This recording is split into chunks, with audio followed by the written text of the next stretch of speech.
record. All right, welcome. Thank you for coming to this video, blah, blah, blah. Okay, I'm gonna go ahead and show you how to open up the people that have already done it. Great, I'm gonna do this one more time just for the video. Okay, I'm gonna hit cancel here. I'm gonna close this down. I'm just gonna open up my Revit. Okay, so Revit, again, I'm using 23. If you're using 24, that's great. We're gonna open up Revit. And last week, we saved a template. It should have said, winter 2024 with your name on it. This week, we're going to utilize that template to create a new project from that template.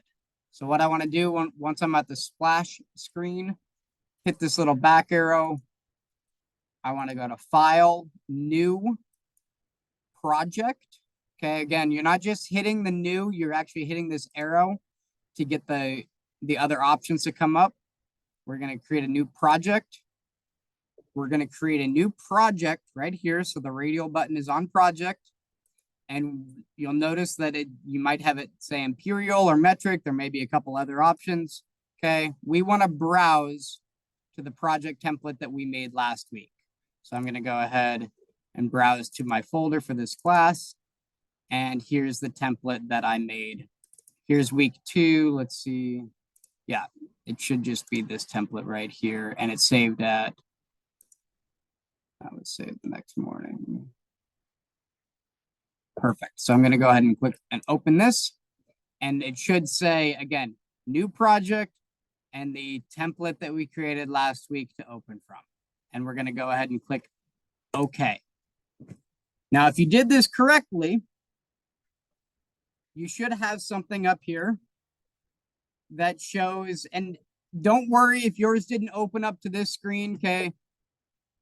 You might have left yours on level 1. It's going to open up to whatever the last view you had open is, okay? So it doesn't matter what it looks like when you open it up, but this should be the template. You should have something here that has both of your sections. They should be colored, okay? But you'll notice that when you go to the very top, it just says project 1. It no longer says winter template or anything .rte, which is a Revit template. Okay, it says project 1. So we're creating a brand new project starting with our template. Does that make sense? Does anyone not understand that? Okay.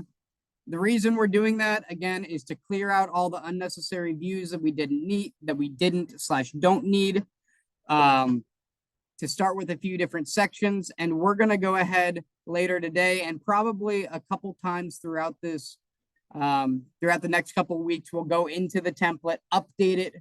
So then there's a few new features the next time you use it. Okay.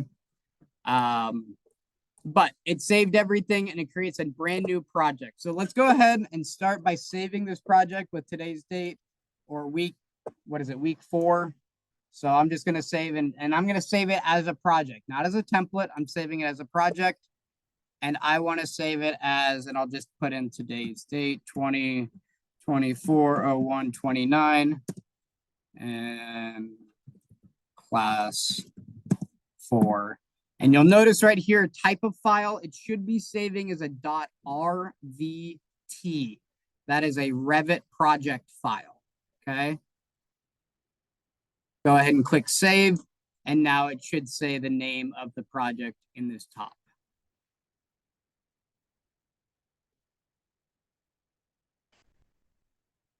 All right. So far, so good?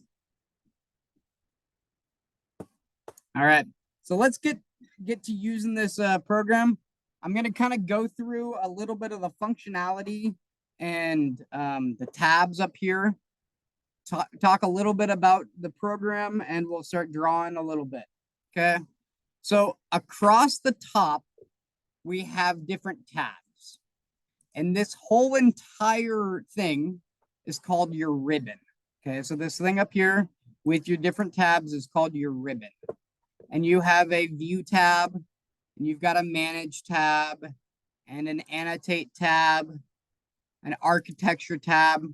Okay, so we're going to be working in the architecture tab, the annotate tab, probably a little bit in the view tab, and then in the modify tab. Now you'll notice that I probably have, you guys won't have this DI Roots 1, the GG Desk, this Encore, End Fabrication, okay? You're not going to have a couple of these add-ins that I have. Don't worry about it. We're not going to use any of them, okay? We're really going to be using the architecture, the annotate, the view tab, and the modify tab. Okay, those are the four main tabs that we're going to be utilizing, probably not only for tonight, and I will say, and the insert tab. We're going to utilize the insert tab a little bit once we get to loading in some external families or even some cloud-based families. So, but let's go ahead and start off with the architecture tab. Let's get ourselves familiar with it. What do we see on here?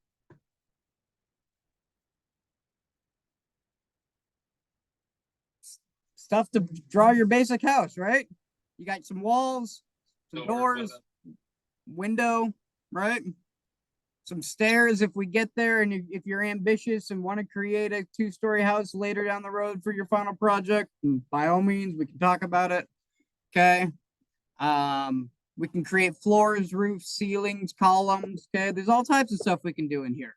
So most of our modeling elements are going to be coming out of this architecture tab, at least for the time being. Okay, so what else? So we're going to be using this architecture tab. We also have, again, just a refresher, our properties right here and our project browser. Our properties are going to tell us anything that we want to know about an element or an object, or if I click on this section, it'll tell me about, that's Graham's working section. It'll tell me the view scale, you know, different types of crop view information. We'll get to this in a bit. Okay, so but that's what your properties is going to tell you. It's going to tell you any information about what you have selected. Your project browser is going to help you go to different views. So whether that be a plan view, a section view, an elevation view, maybe a schedule or two, all that's going to live in this project browser. And we'll get familiar with it. But mainly, if you get lost, come double click on that level 1, okay? And it'll get you back to where we're at. Any questions? Okay. All right, so let's dive into it. Let's draw some walls, okay? So one thing that you're going to notice is all of these, and maybe not the door one right off the bat, okay? But all of these are going to have some other types of walls. It might not just be a wall. The whole thing about Revit is it's built on families and types. So maybe the wall is a specific family, and it is. It's what's known as a system family. And we're not going to get into system families versus modifiable or regular families, but ultimately this wall lives, it comes in Revit, right? Anything that you see right here, these are all system families, okay? They come in the box. They're part of the system, right? They're part of Revit right out of the box, okay? Within the system families, there are what's known as types. So the way that Revit works is instead of having a family for a 8-inch thick wall and another family for a 6-inch thick wall, why don't we just have one family that we can adjust the parameters on? That we can say, hey, that thickness of the wall is going to be 8 inches or 6 inches or 4 inches, okay? And so what we have here is the exact same wall, and it may look a little different. There's some exterior brick on CMU. There's some different looks to it, but ultimately it's all one basic wall with some different types that we have. So for our exterior of our building, let's go ahead and choose this really cool exterior brick on CMU. And that's going to be our wall type. Now, once I drag my mouse over into the plan view region, you'll notice that a plus comes up. And I want you to go ahead and click and drag to your right. And I don't care if you want to make this 20 feet long, if you want to make it 30 feet long. Let's try to keep us within the working area of these elevations kind of as your extents. So don't make anything that's way out here at this point. We can move these later if you need to build some massive building. Okay, so I'm going to go ahead and build this wall, I don't know, 48 feet long. And to go ahead and set that wall, I'm just going to click it again. And when I click it again, it set the end of that wall, but it also is starting to draw a new wall. So maybe I'll just pull my mouse straight down and draw another wall that's 20 feet down. And maybe I want to come over here and draw 24 feet over this way. At this point, I don't care what your dimensions are, okay? We will figure out how to get them all lined up in a minute and or in the next few classes. But right now we're just trying to get, you know, basic shapes, basic walls. All right. So maybe I'll draw this guy over here. Maybe up another, I don't know, 8 feet. Come over, and you'll notice when I come over here, what do you see that happens? When I get there, what are you seeing happening? It gives us a reference line, exactly. And that's what's called a temporary reference line. It shows up only when you're at an edge of something else, right? And you might have a reference line that's in like a certain plane, right? Like you see a reference line right now because I'm going truly horizontal. But if it hits another endpoint, it's going to try to give you some help. It's saying, hey, would you like to align it here? And I'm like, yeah, I would. And I'm going to bring that back, click on center. And just like that, if I click back together and then hit escape once to exit the command, I now have a few walls that are drawn. Pretty cool. Everyone got a few walls on there? Okay. So now let's take this wall. Maybe I only wanted this wall to stick out, you know. Well, let's click on this wall right here. Let's see. What do I know about this wall? Well, let's go take a look at my properties. I know that that wall is 24 feet long right off the bat. Okay. I've got a volume of it, or a square footage of it, because it's going to tell me the length times my height and give me a square footage. But maybe I only want that wall to be 12 feet long. Okay. So right now, if I take this wall, how far would I have to move that wall to make it 12 feet?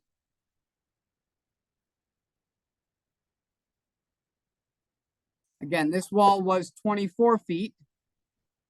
So if I take this wall and move it inset, how far would I need to move it? 8 feet. Try that again. 12 feet. There you go. So 24 minus 12 equals 12. Okay. And just like that, and using kind of this temporary reference line that came into place, when I clicked that wall, I was able to move it over, and not just move it over an arbitrary amount, but actually move it over an amount that I can control. So pretty easy to take that wall, drag it way out here, drag it in. You know, I can drag anything around. Okay. Pretty cool. Pretty easy to manipulate your stuff. Let's take this to the next step and throw some dimensions on here. So does everybody have something that looks like, let's go ahead. We'll step back a second. I want to build something that looks like an L. Okay. So I'm going to take these two walls right here, and I'm going to click this one first, and I can just hit the delete key, and I can take the second wall here and hit the delete key. Now, if you wanted to hold control down while you've clicked one and click the other, you could select them both and delete them at the same time with the delete key. Okay. So, but I want to get rid of that little, you know, that little doohickey, that inset. And I want to trim these together. So I'm going to use my trim command, which is TR on your keyboard, or up here in your modify tab, it's this guy right here that is trim or extend to corner. And what I'm going to do is I'm going to use this command and say, I want this wall right here to connect to that wall right there. And just like that, we connected those two walls.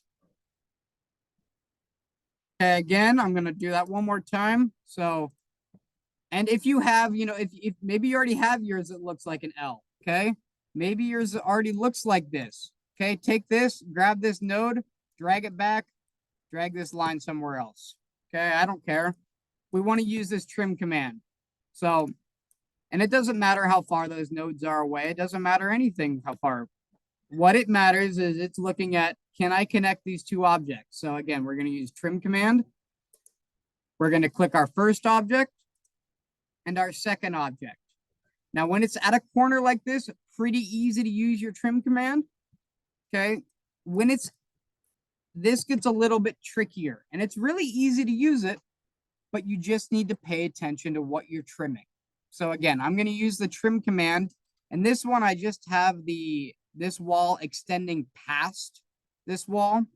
So what it's going to do when I use the trim command and I click this wall, it's going to say, depending on where I click on the next wall, you see that line move? Okay, so if I click on the left-hand side of that, that's saying, hey, this left-hand side, I want to trim together with this. And what's it going to do to the right-hand side? Nothing. You think it'll just be there? Okay. It's going to delete it. Okay, because it's saying, hey, I want this to touch this line, and that's the only part of that I want. Now, if I go back the other way and come this way, it's going to delete that left side. Okay, so depending on where you're at, and depending on what you're trying to trim, just pay attention to what this reference line is showing you. As long as you pay attention to where that trims, then you can avoid making mistakes like that. Okay. If I wanted to make it in a T fashion, good question. How would I make it in a T fashion? This program's pretty awesome. Just drag it into the middle and it makes you a T. Okay. So I don't even need to trim or do anything with it. Let's see if I can align that. I can also align that to the center and it would. Okay. So I'm going to step back and we're going to go to here. And I want something that looks like a big L. I don't care. Okay. And you can do this. Just drag this around. Okay. We can make this look like whatever type of L you want. But I want to make it actually look like an L. Okay. So a couple little hallways, something that looks like that. Okay. So what we're going to do is with a couple dimensions, we're going to make all of our L's the exact same size. Okay. So, and I don't care right now. I don't care if your L is, super skinny or super fat, right? That's still something I can work with. We can work with. What we have right now is a center wall, two edge walls, right? And then in the horizontal direction or in the vertical direction, we have an edge wall, a center wall, and another edge wall, right? So I'm going to move this over, make it look kind of like an L.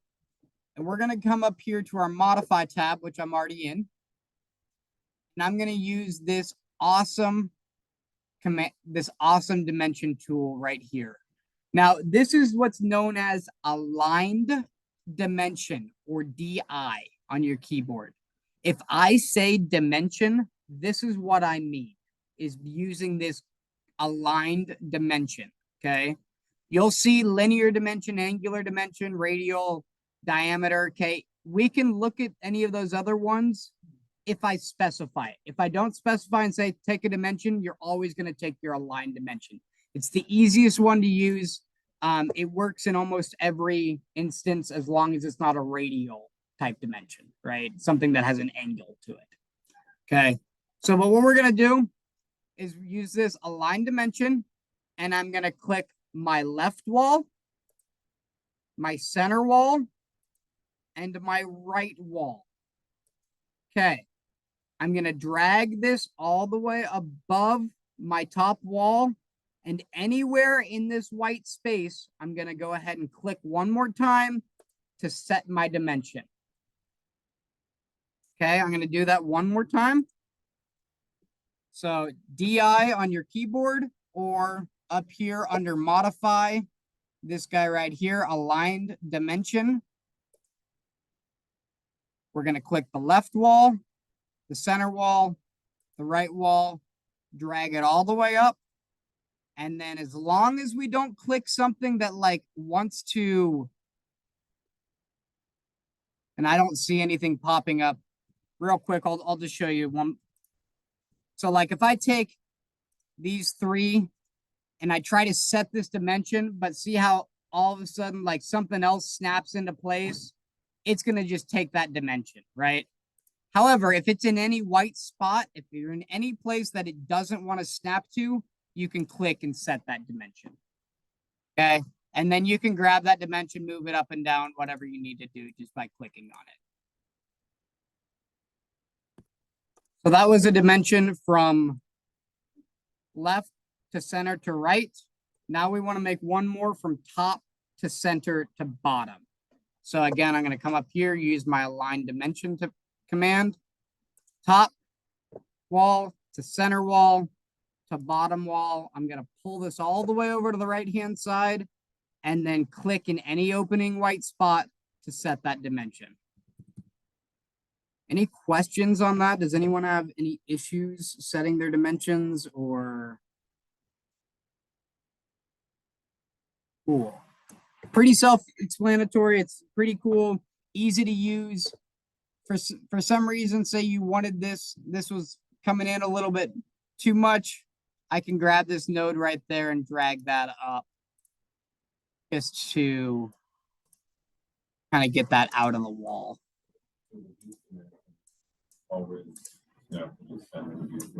They do right now. However, I will show you how once we change this, we're gonna talk about how to get things to snap to other spots. But yes, very, very good observation. So right now, just by default, okay, if I zoom really far in even, it's not going to move to anything but the center, okay? That being said, if we use our tab command, and we'll do this in a minute, but if we use our tab command and we hover over anything that we might want to select, it will now select that side of the wall, or maybe this side, the inside of the wall. Okay, so I can change where I have that dimension select by using my tab command and hovering over the line that I want to dimension to. We'll get to that in a second. Let's get this working right now. So what I want to do is I want to make this first wall 30 feet. So now if you're somebody that made this super small to begin with, go ahead and take this outside and just drag these out. Okay, I'd rather it be way too big than way too small right now. Just so we can shrink it instead of trying to grow it. And then you grow your wall bigger than this wall is. And then there's a constraint because you can't do something else. So just make it large enough to accommodate that we want to make this wall 30 feet. So how do we make that wall 30 feet? That's the question, right?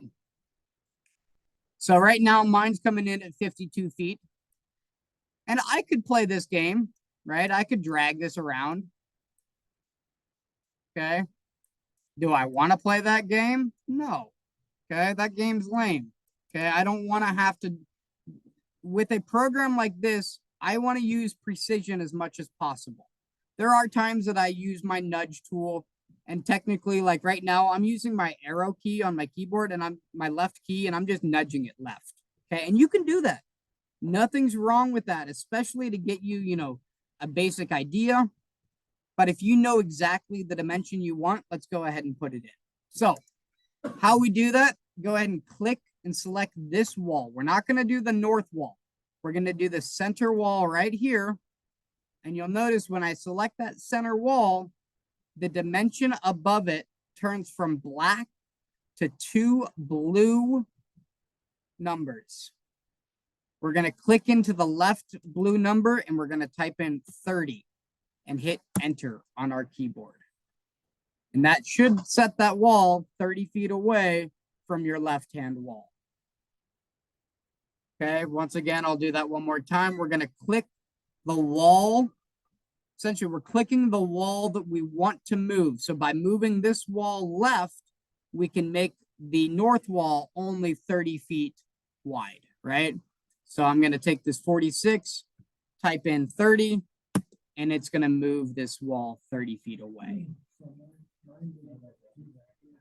Did yours move it? Center to inside of the right wall 30, and it didn't make So, okay, so I want you to, so for anyone that had an issue, I want you to make sure that your L is big enough to accommodate this right now. So what's your dimension up here right now?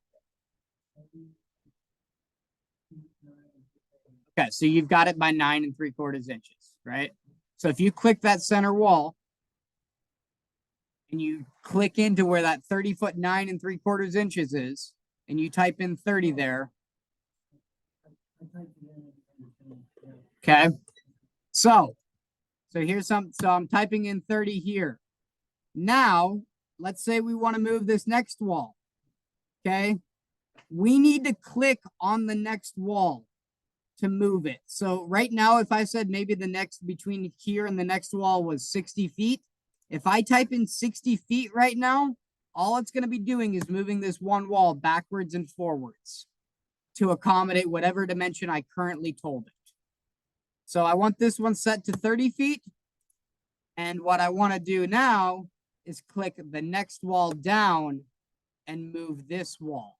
Okay, so I want the left-hand side to stay where it's at, and I'm going to type in 60 feet here and move that wall 60 feet away. So I should have one that says 30, a wall, and then another 60 feet and my next wall.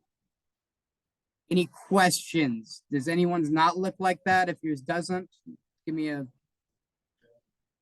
Yeah. Yeah. So what do you got?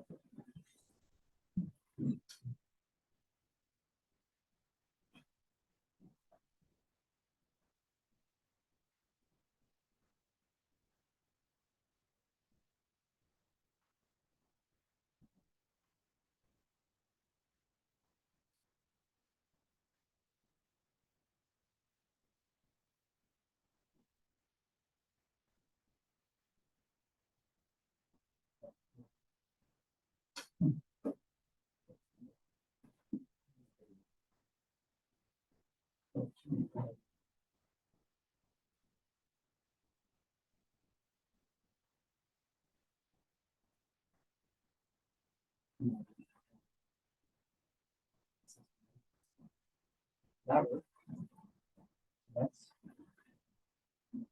That's what it should be doing, right? So the dimensions work exactly. So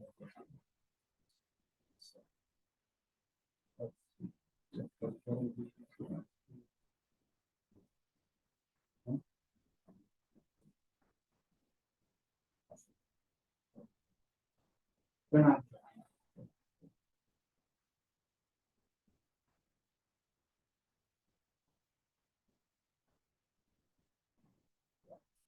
Is that something that can be stacking in files?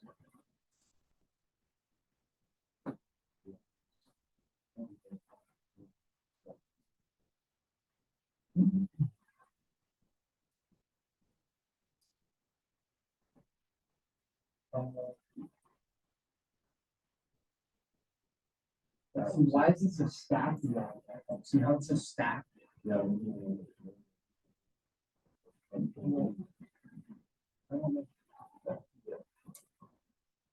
Yeah.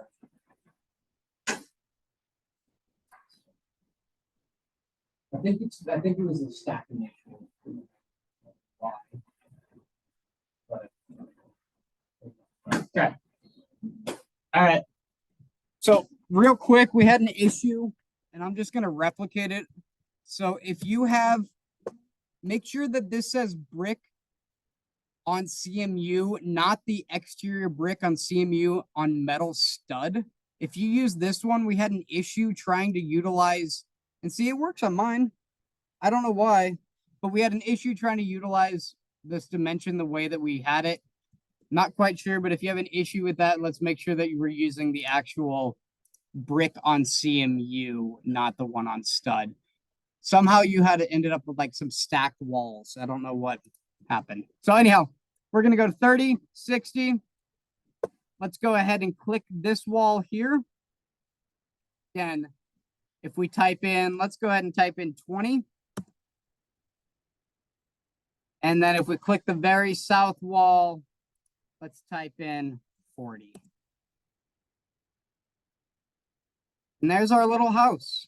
Okay, and we can drag these dimensions, and I'm going to bring this up like this for right now. And let's make sure that your screen replicates what you're seeing here. So if your dimensions look like this, where it's inside of here, let's go ahead and zoom in a little bit, grab that node and just pull it out.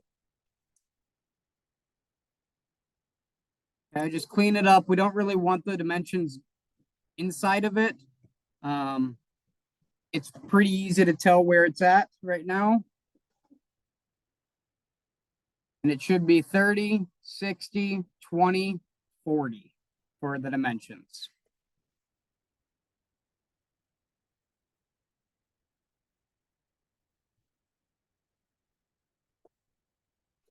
All right.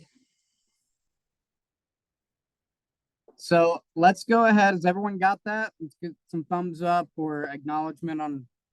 We all good in here? Any questions, issues? Everyone got this shape right? What's your name, brother? Abraham. I just want to make sure before I forget that I get you checked in, because I don't think I got you on the attendance. So because you're a little late. This one right here, Ibrahim Diva. Okay, sweet. Oh, and Aaron, there you are. Who else is? I think everybody else I got. Cool. Here, real quick, once again, let's just check this. Here, I'll throw the attendance up there. Make sure that your name is checked off if you're here. If you're not, speak now. So Edwin, Jonathan, and Jovan. Yeah. All right, great. All right, once again, this is where we are at 30 feet to our first wall, 60 feet to the east wall. Our north wall is going to be 20 feet away from the center wall, and then that's going to be 40 feet away from the south wall. All right, so let's go ahead and add some windows to this. So I'm going to go ahead and add I'm going to go ahead and add 3 windows. So I want to add one like nice, this big, let's do a 24. So you'll notice when you click the window here, I'll hit escape again. When you click this window, okay, in the property palette, we have the family. We've got 3 different families here. We've got the fixed family. We've got the window casement double family. And we've got the window double hung family, okay? And within each one of those families, you've got different types. So the different sizes are the different types of windows. So let's go ahead and use this like 48 by 60. And I'm just going to drop this right over the top of this north wall. And I'm going to go ahead, just because I want to show us how to do it, I want to go ahead and utilize, let's put 2 of them up here, actually. Let's put 2 of them up here, so that way we don't have any automatic centering. Hit escape twice when you're done placing those 2. And then let's come back to window. And we're going to select the, I don't know, 24 by 48. And put a few in here. Now you'll notice that if I zoom in and if my mouse is more towards one side or the other, it will put the window sill facing one way or the other. I believe the glass on these is always on the outside. And let's go ahead and put 4 of those windows across the center north wall, I would say.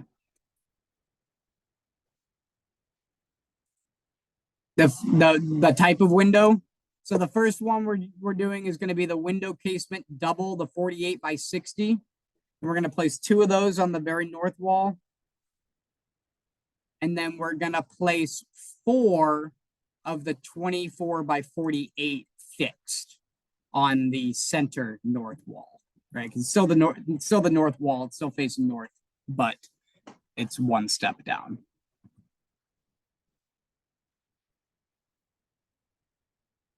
All right.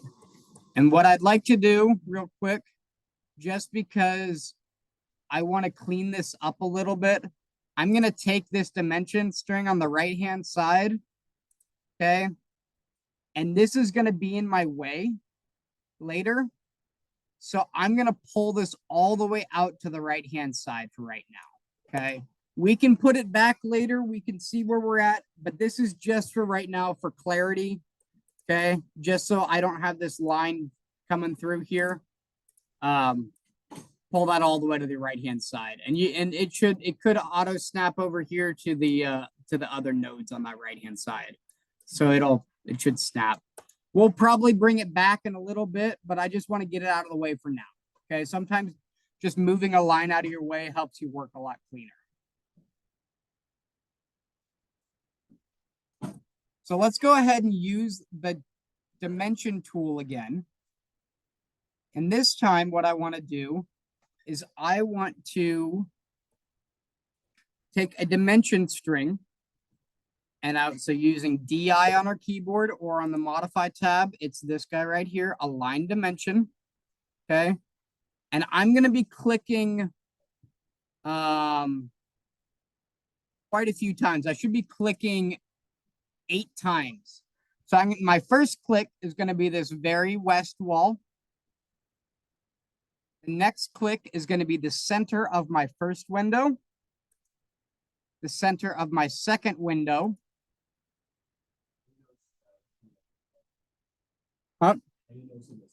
Because it will auto snap to it. It'll either grab the center or the edge, and you should just find the center of it. And I'm going to grab all of these, and I'm going to bring this all the way over and click that last wall. And then again, you can set this anywhere you want. I'm going to set it right here. And I'm going to go ahead and bring that leg out of my view. It might ask you if you want to save. Go ahead and save. So let's go. Everyone go ahead and save your project right now. We're not going to be turning the project in per se, but we will be taking a screenshot of it and sending that in. So yes.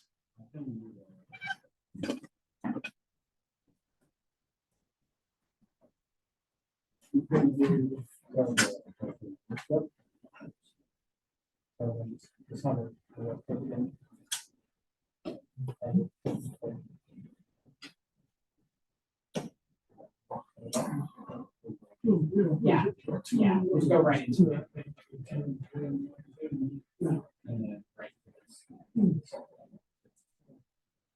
Yep. And then you can click right there to set it. You can move yourself up. Okay.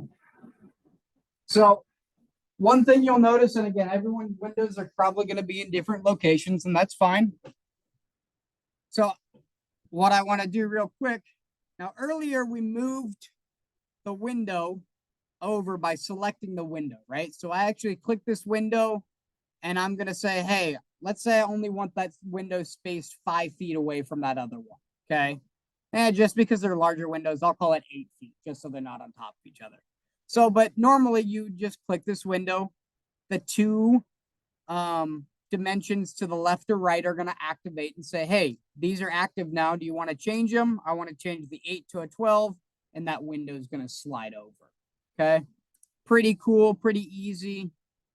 Okay, I can do the same thing here. Maybe I want to make this, Now, you might end up with something like this where I hit 5 feet and it's going to say, hey, I can't do that, right? Because it's saying I can't move that window all the way over there. There's no wall for me to cut out of.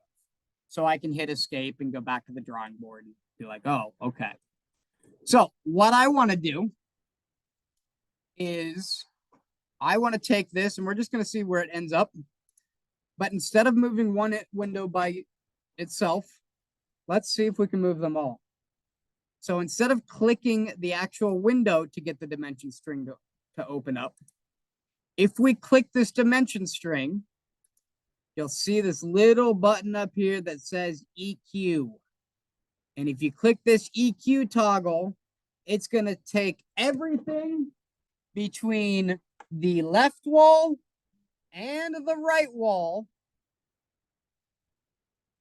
and make it equally spaced. And if I hit that EQ button one more time, it's going to take that EQ and put it back to the dimension that it actually needs to be equal. And it's probably some weird number, right? I don't know what yours is. Is it 12 foot 10 and 930 seconds? Yes. If you dimension the furthest west wall, the center wall, and the furthest east wall, you have two EQs, so you can center. So yes, so that's the next. You're stepping ahead of me, but yes. So this is one way to center everything. Okay, and I love where you're going with this, Steve. So let's go ahead right now. Does that really make sense for us to do when the walls are staggered like that? It doesn't, right? Okay. I'm going to do a lot of things in here the first time that don't necessarily make sense. Okay. That way you can see it done right and be like, oh, that's really easy, right? Go. What do you got? Hit escape. We're going to change it. So let's go ahead and take this dimension and click delete. Okay. So now those windows are probably in a new location. That's fine. Let's take this and actually look at how we might want to install this. So instead of taking a look at this whole thing as a single north wall, oh, I got one more. Woohoo! So instead of taking a look as a single north wall, let's take a look at it as two north walls. So I'm going to take a dimension, again, DI on my keyboard or this aligned dimension. I'm going to go from my west wall to the center of this window, center of the next window over, and then I'm going to go ahead and click my center wall here. I'm going to utilize that and set these equal to each other. And if I click this again, it should be 10 feet, right? We got 30 feet of space. We got two windows, 10 feet spacing. Beautiful. I'm going to go ahead and drag that up. And then same thing. Let's go ahead and grab from the center wall, the center of this window. Grab the edge wall. And just like that, I can make those equal. And now you can see that those are 12 feet. Okay, and you get that 12 feet by continuing to toggle that equal. It says equal, either equal. Architects love it to say equal. As a person building install drawings, I hate it. I'd rather it say 12 feet, 12 feet, 12 feet, like that. But either way, right? Because I don't know what that space is. I don't want to have to go do the math. Yes. So if they just all say EQ, how do you get them to say 12? Hit the equal again.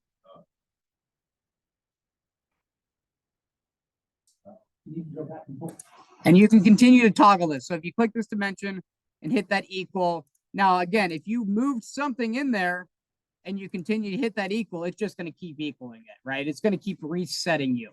So, but you can hit that toggle and come back and see what the actual dimensions are. So that's why I don't like this, because what's wrong with that drawing? And not only do I not know how far apart they are, the two scales are different, right? These are 12 feet apart, and these are 10 feet apart. So I really don't like utilizing the equal button and leaving it equal if there's more than a few items, okay? Exactly. So if you utilize the feature, it's super awesome, super handy. It moves things around for you. Okay. But that being said, I like resetting it back from the equal to an actual true dimension. So I know, hey, that window is 12 feet apart, not it's the equal distance from the other window that's equal distance from the other window that's equal distance from this wall. That now I got to go figure out how far that is and go divide that by 5 or 4, you know, whatever I need to do, right? And technically it's 5 because I got 5 openings. So yes. All right, let's see again.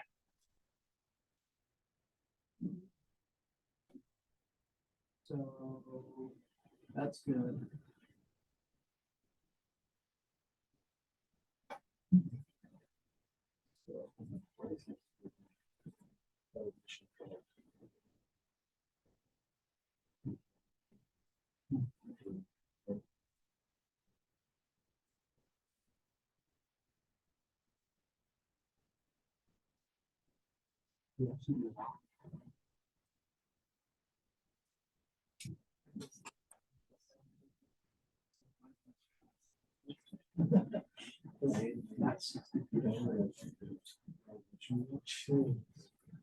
Is this the same?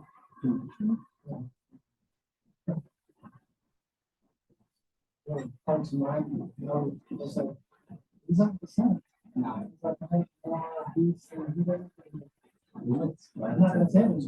This stuff that I just. Yeah, somehow it's easy. Look, you've got some. That's a lot saying whatever distance this is. So whenever it was moving something, I don't know how you did it. You probably didn't walk the knife. Now you're There's gotta be a certain, and then this one just needs to go back. especially looking at. Cool. All right, so let's go ahead and put in a couple more windows and a door, and then we'll take a little break before we come back to do our interior walls. So we got about 10 more minutes, and then we'll do a break around 7:40, 7:45, whenever we get a chance. So let's go back to our architecture, and let's go ahead and put a door in. And I'm going to utilize a 36 by 48. It should be your very bottom. That's your 36 by 84. Thank you. Jeez. By 48. Yeah, I read it backwards.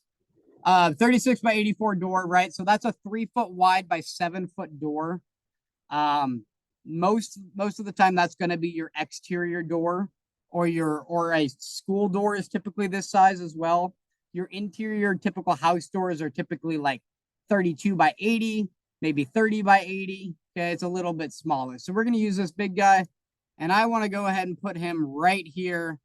And I don't want this necessarily centered, but we're going to fix that once we'll dimension it and fix it. So I don't care where you put it right now.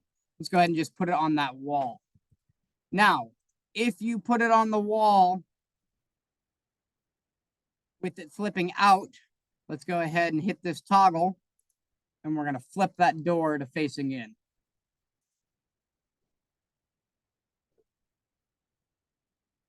Okay, because most house doors, you want to walk into the building, right? Click. Yep. So if you clicked off of it, reselect the door, and then you can either flip it. You can flip it not only inside to outside, but you can also flip it on its door axis.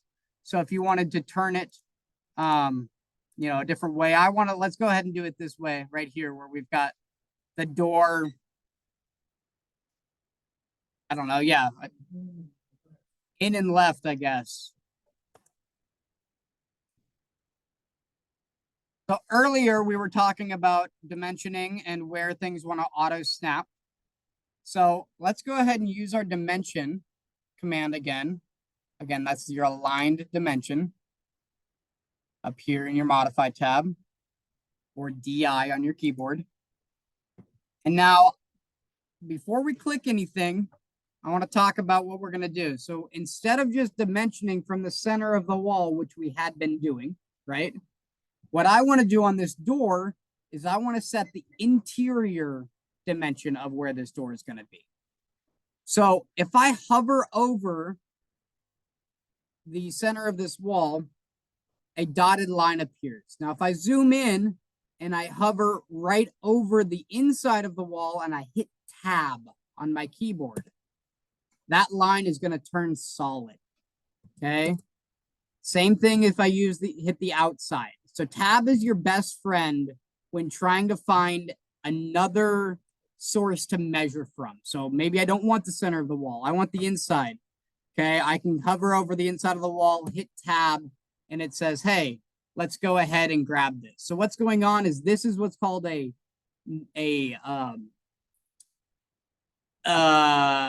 what's the reference line? A strong reference line. Okay, so it automatically wants to snap to this. This is what's known as a weak reference line. So it will snap to it if you tell it to. Okay, but it's going to automatically try to snap you to the strong reference line. And we'll take a look at this when we talk about families in a bit. But ultimately, you can use tab to get the inside. So we want to get the inside of the line. And we also want to get the inside of the door. So I don't want to go to the edge, the center of the door. I want to go to this inside edge. And it might automatically snap for you. It might not, okay? So let's go ahead and grab that inside. You might need to tab into it. You might not. Again, once you hit that command, hit escape twice. So I'll do this one more time. Hovering over this wall using tab to select the inside of the wall. I'm going to go ahead and click to set the left-hand side of the dimension. And then I'm going to click on the left-hand side of this door, giving me the interior opening right here. And to change the distance here, I'm going to go ahead and click the door. This should turn blue, and I want to set that to 22 feet.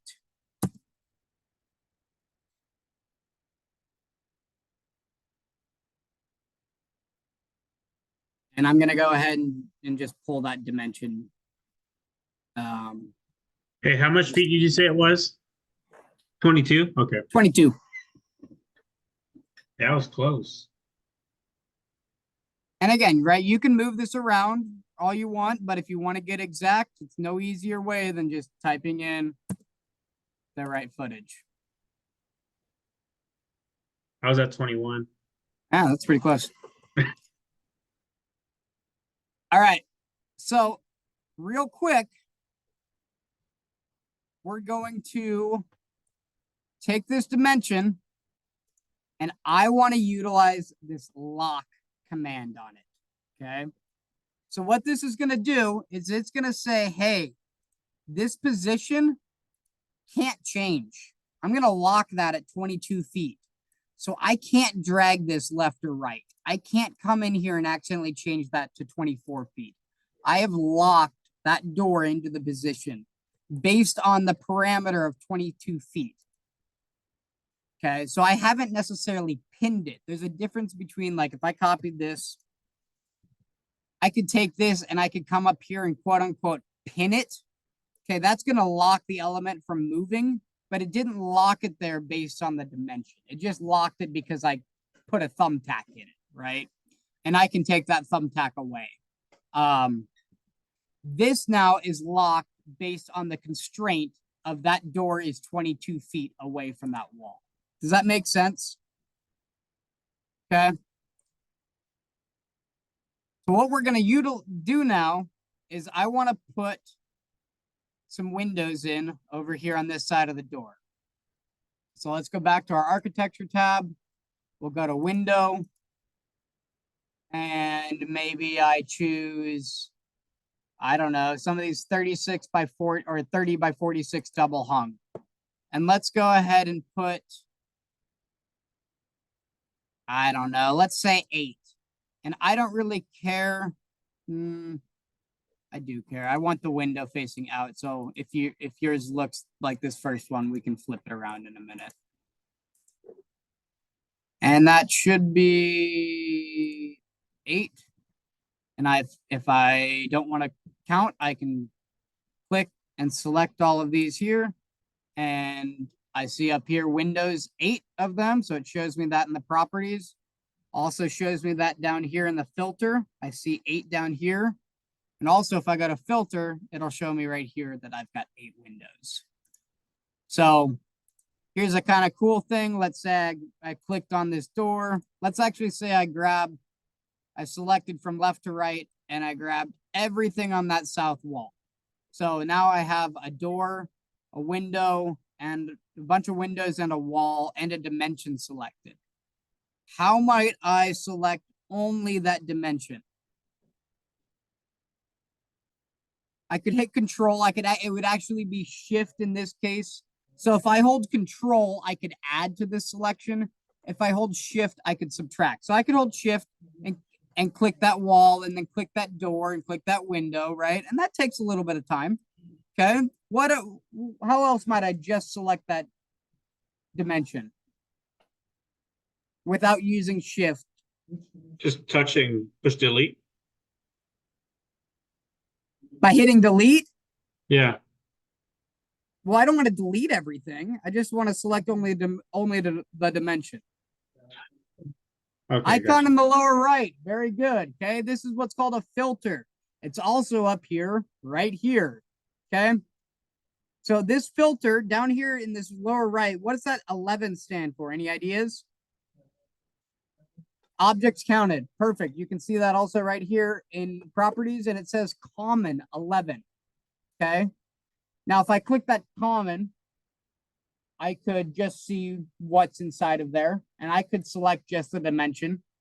Okay. It doesn't really work very well, though, doing that. So what we're going to do, we're going to go back to the filter, use this filter, and I'm going to use this check none button. So I check none, and let's say now I only want to check the dimension. I click the dimension. Yes, turn that one. I click OK, and now only that dimension is selected. So this filter tool is pretty cool. Say you accidentally selected the door and you didn't want to select that door. I can unselect the door, and now I just have the windows selected. Okay. So it's a pretty cool tool to use just when you're selecting objects. If you want to add or deselect objects, you can see what you've got. Maybe I only want those walls. Now I just have the wall selected. Okay. So kind of a cool feature using the filter tool. So again, I said the windows, we want to make sure that it's not like this first one. So if it is like this first one where that window is on the inside, we want to click this flip arrow and flip that window pane to the outside and have your window sill on the inside. Okay. So we're going to use our equals distance command again. This time, I want to show you what happens when we utilize an object that is pinned versus something that is movable. Okay. So what I want to do is I want to go ahead and dimension from the left window to the right, and we'll just keep dimensioning all the way down. And then the very last one, I want to click this very far right wall, and we'll set that dimension right there. And if I utilize this equals button, what it's going to do is it's going to say, hey, I want everything between your endpoints to be equal. So it's not going to care about the endpoint. It's going to leave this in the same position, leave that wall in the same position, and move everything in the middle to be an equal distance. Makes sense, right? Well, what might happen if I drag that left window?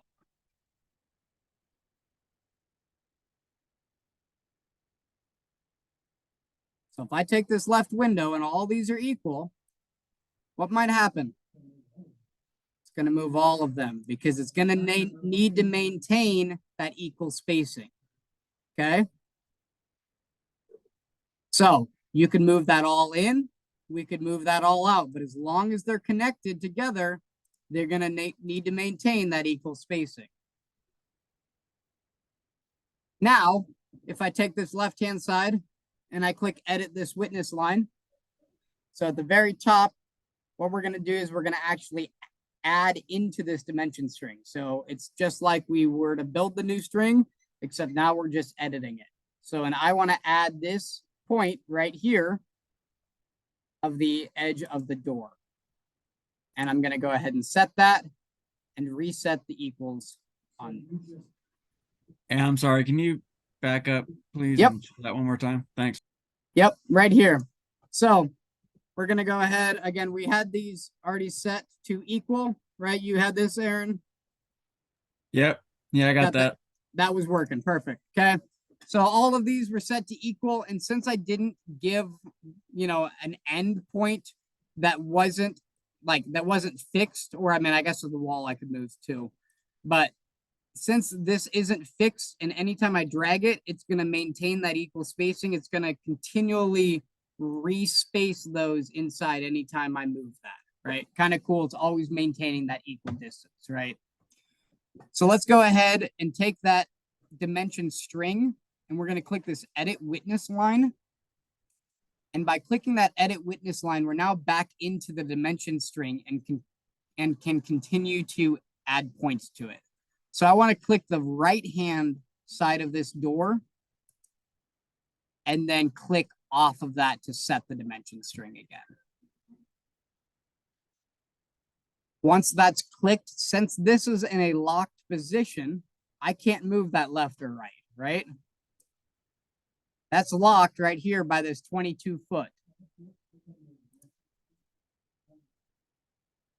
So when I click this dimension string, since this is locked and can't go anywhere, and I click that equals button, now those are locked in place because that dimension is locked to the door. If I take the lock off the door and I start moving this door, we now continue to get the equal distance spacing no matter where that door is at.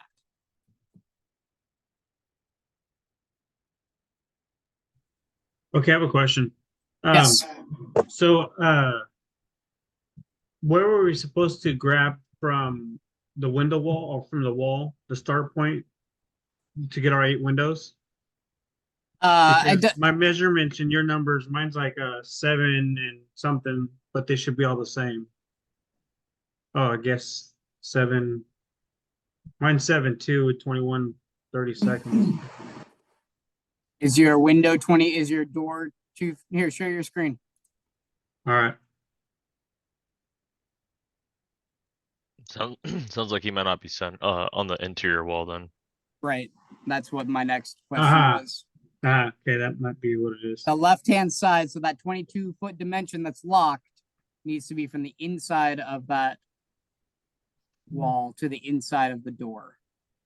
I think I'm sharing. Okay, there you go. Let me Yeah, it's just. center of the wall. This one right here. So let's go ahead here. Let me move my. I've got. Let's see if I can. There. All right. So here, hit escape. Okay. Let's go to the left-hand side.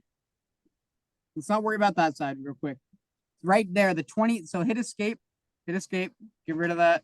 Get out of your command. Okay, so the 22 foot dimension. Let's go focus on that one. That's what's off. Hit escape again because you're still in the command. There you go. Now, if you click that 22 foot dimension, okay, go ahead and click it. And we locked it, right? Yes. Let's unlock it real quick. Let's edit the witness line. So go up to the top there where it says edit witness line. Edit witness to where's that? Just go straight up in your ribbon right there. Yep. So what I want you to do is go re-click the middle of that wall. So click the middle of the left wall there. Yep. Perfect. Okay. And that's going to erase that side. Now I want you to zoom in and hit tab on the right-hand wall. Okay. Hit tab right now. Now click. Now go and set that dimension. Now go ahead and click, move it, and perfect. Set it right there. Okay. Don't lock it yet. Let's go click the door. Yep. Now where it's 21 foot 2 1/4, type in 22 feet there and lock it. Perfect. And then lock that dimension. All right. So now go back to there. Yep. And click it and then click equals again. He's pulling from the center of the wall on the other side too, though. Yeah, I'll pull from center of the wall on the other side, on the right side. So am I right now. There you go. But now we're the same numbers, I believe. Yeah. But now we should be the same. There you go. So Yeah. anyhow, Thank you. that's what was off. So, and if we pull from the inside of there, okay, so if I want to change that, I can click this edit witness line, essentially click the center to deselect that that's where I want to choose, and then hit the tab button. Okay, and then I could use Can that. you share your screen again, please? Oh, yep, sorry. Good call. I was seeing my screen. You guys weren't though. Helps when you can see it too. All right. So I'm going to go ahead and do this once again, and let's go ahead and do it on your end as well.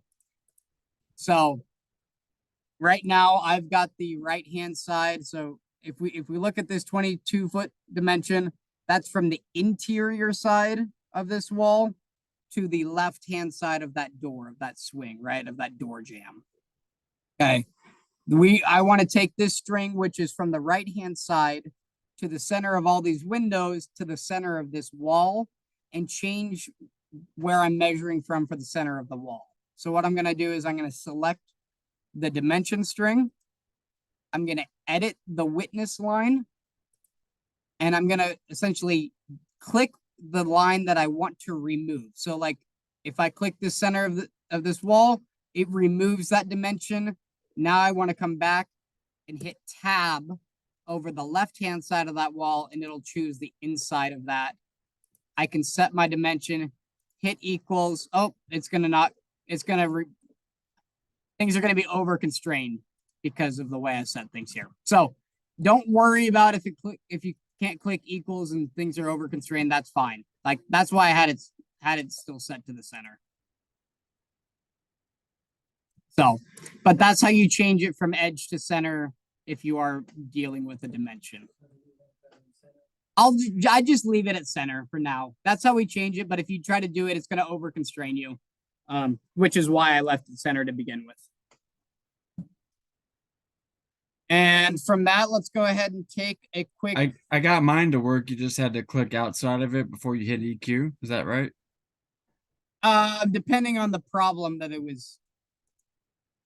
Click outside of what?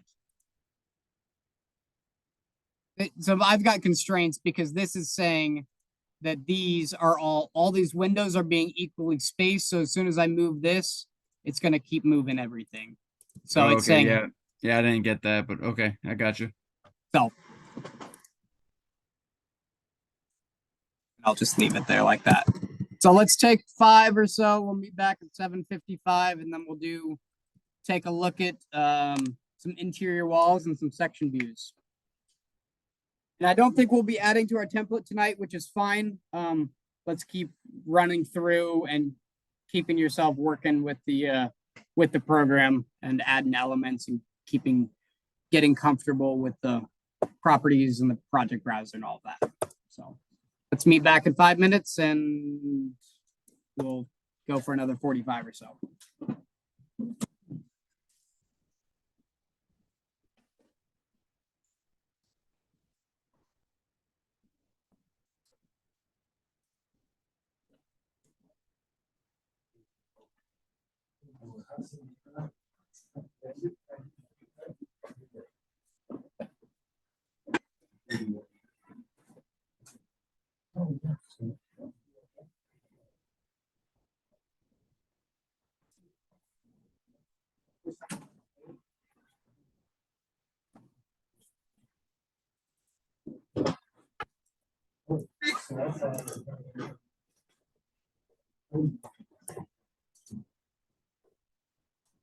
So I can show it.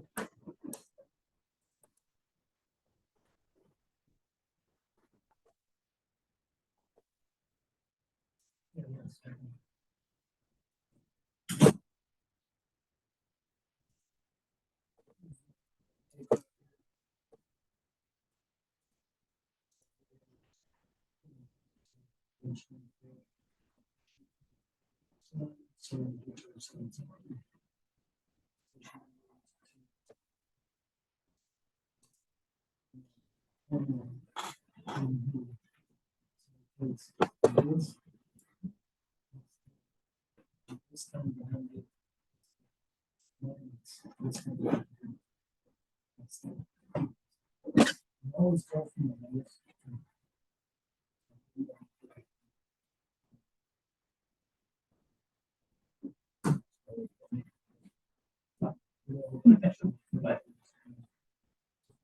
Let me show you. Almost every one of them. Right, So so many knobs. I though. start from when it's lowest and grade the highest, so every one of those now shoot 25 match line, right? Yeah, And then I'll go two, like, so it's page 24, right? Infinite First one. tunability. So shoot 25 match That's why I line like that. at Like, 14.0, makes because sense it's at when you have 14.0. that, optical Yeah. filter, like, buzz So pedal. it's One knob. 14.0. Up or down, up or down, there you go. Yep, no, one of my- Manual 42, or 4208, which is this one right here. And then I say from that to, you know, at its, you know. So this- Yeah, yeah. It's not too crazy. Yeah.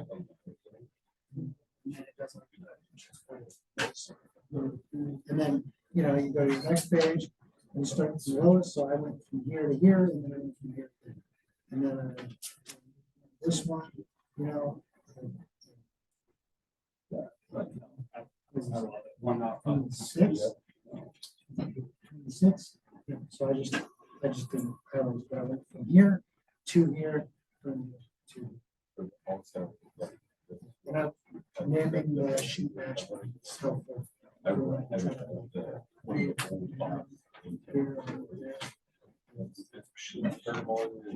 this is the next. This is the next thing. That's the additional one. It's gonna go, that's fine.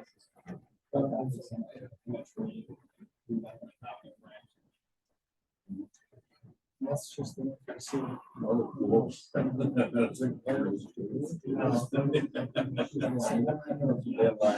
You gotta make it. Yeah. I mean, it's not. You just watch his PowerPoint and he shows you how to make these. Yeah, yeah, here, I'll show you. So. Right. Pretty great. Right. Yeah.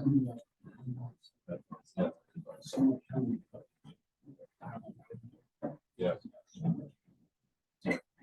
I have the same issue. I run I have an orange stack. It's like the old one without the river. But it's so.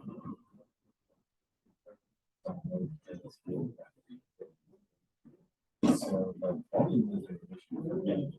It's the cleanliness of the product. And the way it's so And it tells you how to do everything. Yeah. no. I just watched it, Yeah. and while I watched it, I was making it as I was watching. And it's easier if you have it on another like screen. So you got a TV, plug it into it. It makes it way better. Yeah. Hello? Oh, yeah, which side you on, north or south? Okay, I'll be right back.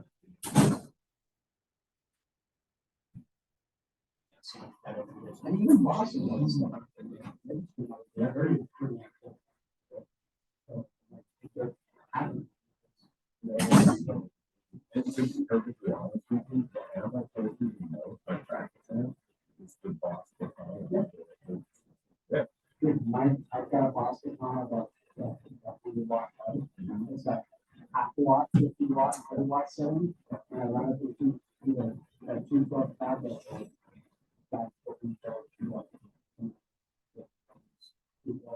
Oh, cool. That's awesome. Are you able to get more things? Dude, so the Kiwi dark side pedal, do you have that? I fuck with that too. That's one of my favorite class pedals. Yeah. The phase on it. The dark side is awesome. Yeah. Yeah.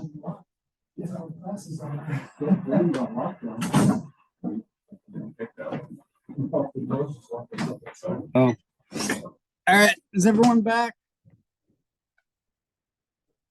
Let's see a few thumbs up. Cool. Some cameras. Awesome.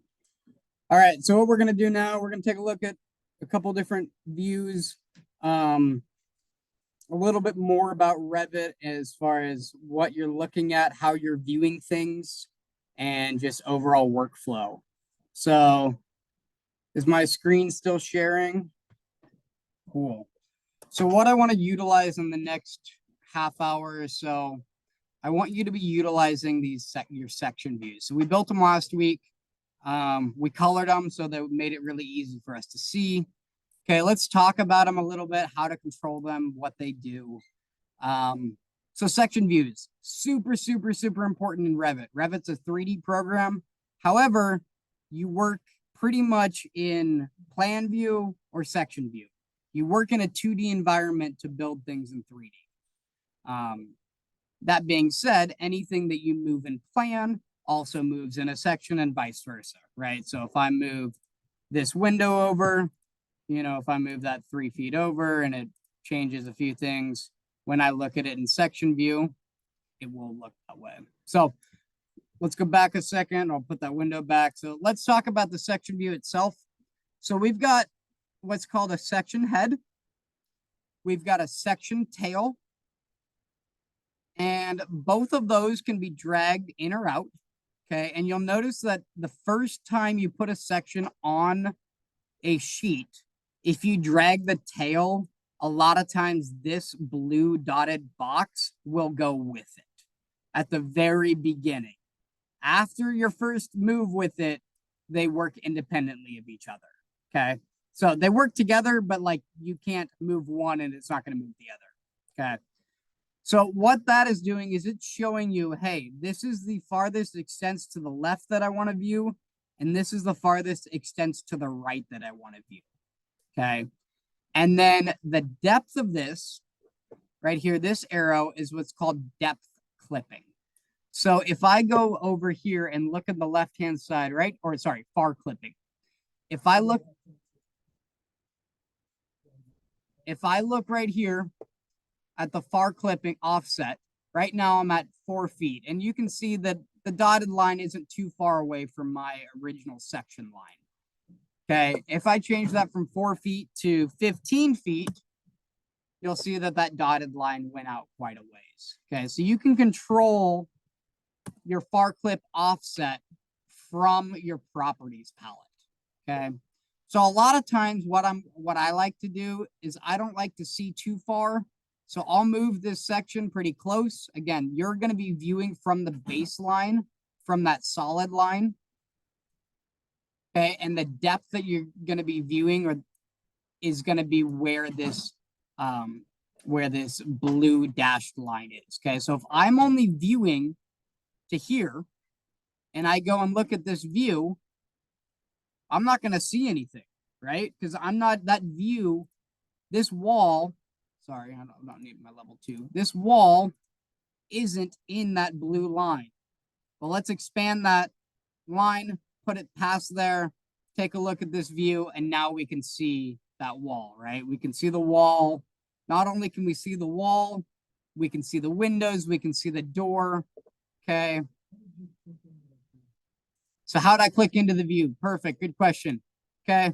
So there's two ways to get there. You can either double click like your north-south or your east-west section in your project browser. The other way is to right click and hit go to view. And that's typically what I will do is I'll just right click and go to view. And you'll notice right now that if I take this and I delete it, unconstrain everything, let's take this equals off. I'm actually going to delete that. And if I take this and I move it 4 feet over, you'll notice that when I look at it in section view, I've got this one window that's 4 feet farther over, right? So everything ties together. You're always looking at a model, whether it be plan view, section view, 3D view, that is reporting the same information, right? That the distance here, if it changes from 2 feet to 3 feet, it's going to change in all views, right? So maybe I change this back to 5 feet away from there. And when I go back to my level 1 view, you can see the same thing. Okay. So pretty self-explanatory. let's take a look at what these buttons down here mean. Yes. Perfect.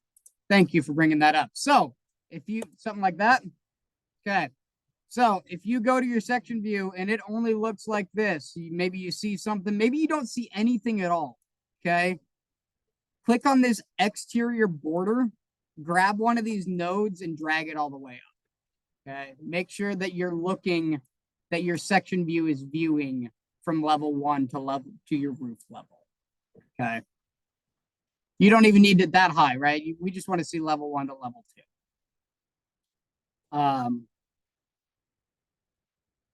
That fix your screen? Perfect. All right.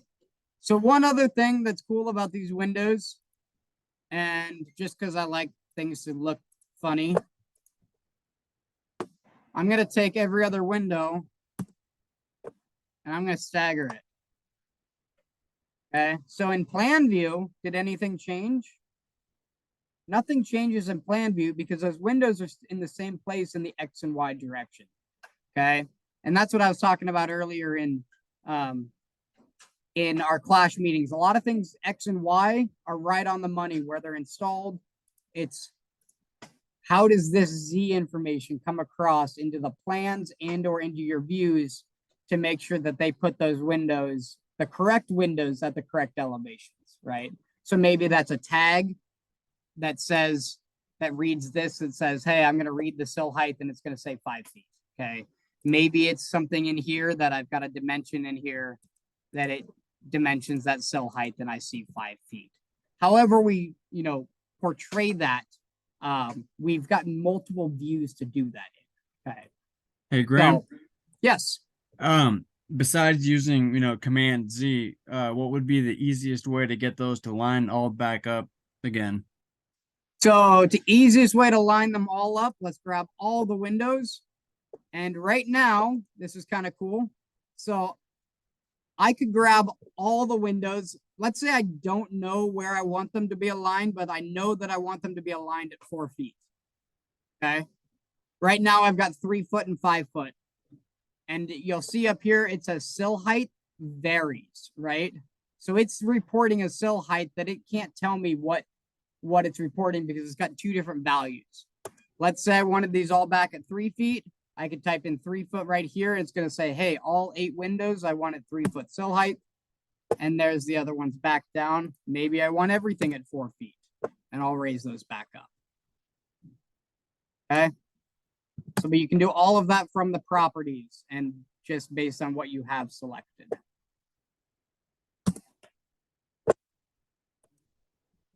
How did I stagger them again? I clicked every other one.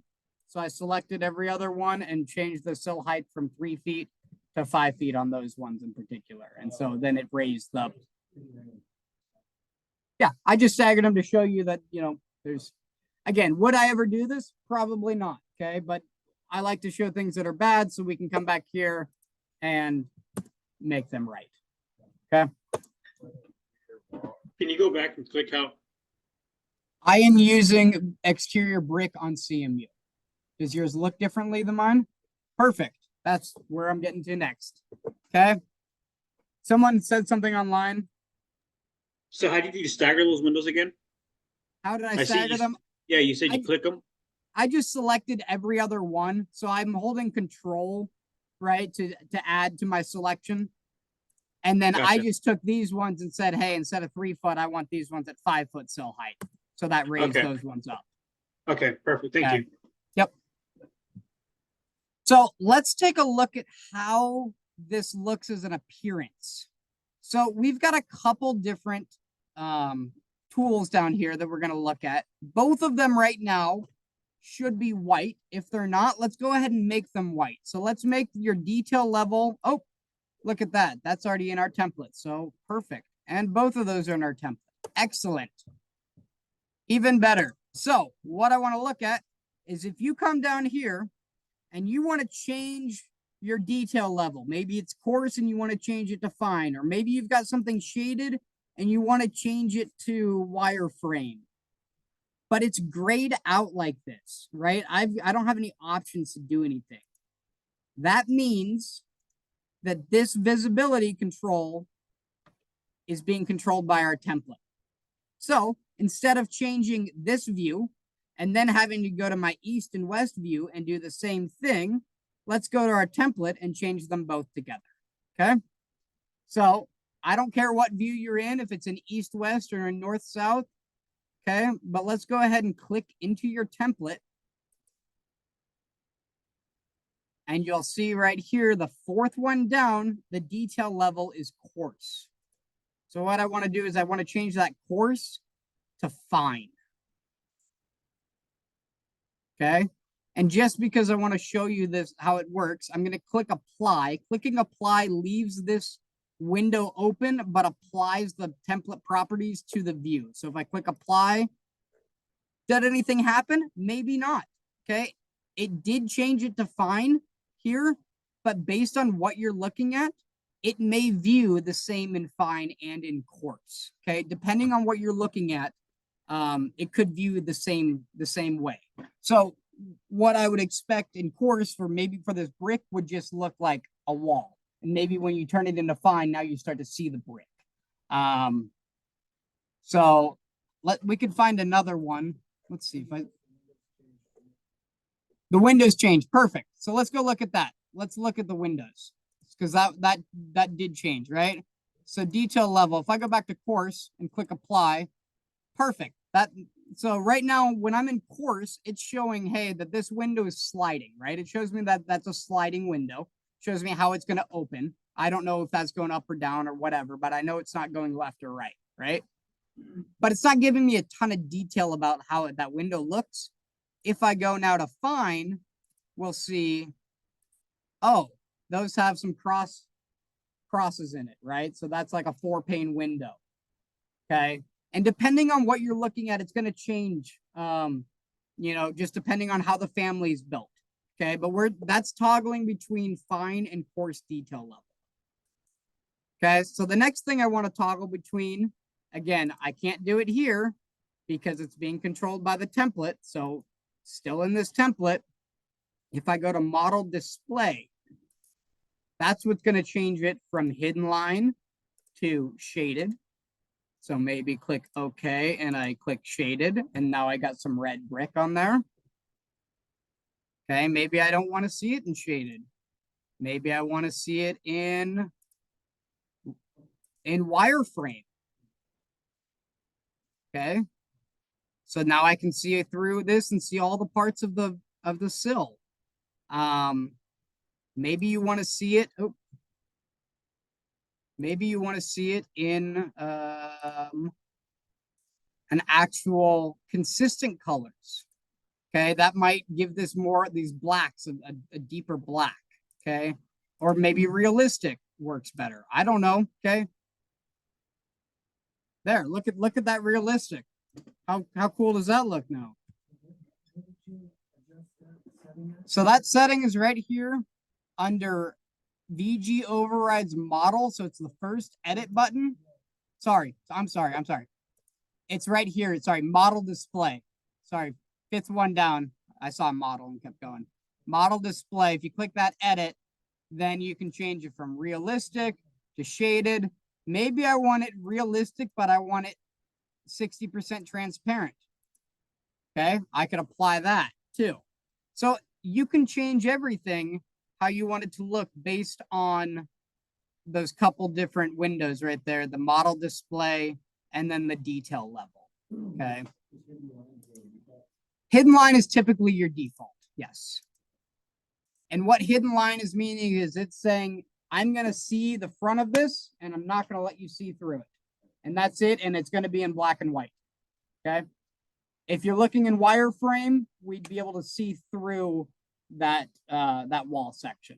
Maybe there's a couch on the backside. We could see the couch kind of show up. Okay. But only if that couch was in the clipping depth. Okay. If that couch was 15 feet away and I was only viewing 2 feet, it's only going to see that 2 feet. That couch is way back in the distance. Even though it's wireframe and you're viewing through it, you're not seeing an unlimited amount of space unless you tell it to do that, right? Unless you say, hey, I want to view this section and I want that section to view my entire building. Now, when I look at this section, I see every window, right? I see the wall that kind of, you can see the windows that are transparent. Maybe I want to view it in, and that's a hidden line view, but maybe I want to view it in, that's got the transparency. That's why you see it, but maybe I want to see it in actual wireframe. Okay. So that's what it looks like. And so things start to become bolder, right? And you can actually see that window, even though I'm viewing, 60 feet away from that window, because my view is starting here. I'm viewing through that wall. But if I pull that back to right here, I'm not going to see those windows anymore, right? I'm not going to see anything because it's not within that depth clipping. Okay. Any questions on that? Cool. So real quick, last but not least, let's say that for some reason that you wanted this on the outside of your template. Okay, let's say for this plan in particular, I want to control the visibility, the detail level, the wireframe on the outside of my template. I don't want my template to control that. I want to be able to monitor it myself. Well, we can go over here in our template and uncheck this button for course and uncheck this button for model display. And if we uncheck both of those, it's going to say, hey, since these are unchecked, I'm going to make this active and these are now active, and I can change this to fine. I can change that to shaded.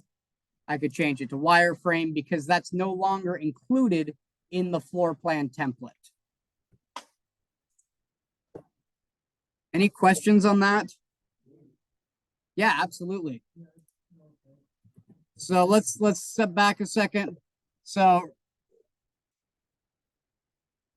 right now, the way that these are being controlled, if I click on this coarse, medium, or fine view, so this is your detail level, and then this one is your model display options. Right now, it's currently being controlled by the template, and you see that because these are grayed out, meaning it's grayed out on the outside right here. I can't change it, but I can change it in the template.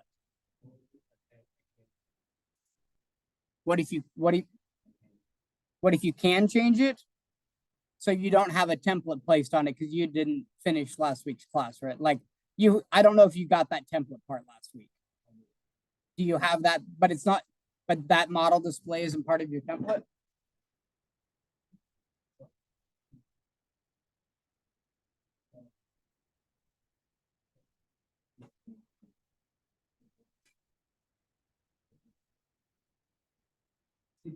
Right, that's what I'm saying. Yeah, I did notice that. Yeah, it's totally the same thing. I think it might take you out with the It's fine. Yeah, you're good. It does seem to me All right. So again, if we want to pull it on the outside of our template, okay, let's go into the template.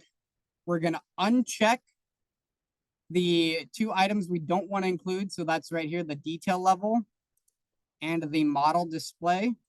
We're going to uncheck both of those. Now it's saying, hey, when I go to any floor plan, that's not going to be part of the template. So I can have this view set to shaded and my level 2 set to wireframe. Okay, they're not dependent of each other, even though they're both utilizing the floor plan template. If I put that back in the template, it's going to take whatever in the template and apply it to all of your views. Okay. So we want everything selected. So I typically keep everything selected, especially for this class. So, all right, let's go ahead and talk about some interior walls. Let's draw a few more walls. So let's come up to wall And I want to go to, again, I want to click wall, architectural. It's still an architectural wall. We don't need to use these structural walls. When we bring structural walls in, what it's doing is then it's bringing in a lot of extra data that would allow us to do some calculations on them later. We're not going to do that. We're not going to have loads on these walls. Okay. So, we're not structural engineers. Okay. So that's really not, all of our walls we're going to be drawing are just these architectural, what type of architectural that is going to depend on what we're drawing, right? But right now, what I want to do for my interior is this interior 4 7/8 partition 1 hour. And that's going to be my interior wall. And I'm going to go ahead and just click anywhere on this left-hand side, somewhere, I don't know, between, 15 feet away to 25 feet. Maybe I'll just click right there. Anyone know what a triangle means?